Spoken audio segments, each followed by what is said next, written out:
నల్లధనాన్ని కట్టడి చేయడానికి మరో కీలక నిర్ణయం తీసుకుంది ఆర్బీఐ. జన్ధన్ ఖాతాల్లో భారీగా నగదు జమ అవుతుండటంతో వాటిపై నిఘా పెట్టింది.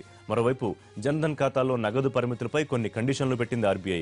కేవైసీ పత్రాలు సమర్పించిన వారికి నెలకు 10,000 రూపాయలు విత్డ్రా చేసుకోవడానికి అవకాశం కల్పించింది. బ్యాంకు మేనేజర్ విచక్షణను బట్టి మరో 10,000 వరకు విత్డ్రా చేసుకోవచ్చు. ఒకవేళ కేవైసీ పత్రాలు సమర్పించకపోయి ఉంటే ఆ ఖాతాదారులు నెలకు 5,000 రూపాయలు మాత్రమే విత్డ్రా చేసుకోవడానికి అవకాశం ఇచ్చింది ఆర్బీఐ.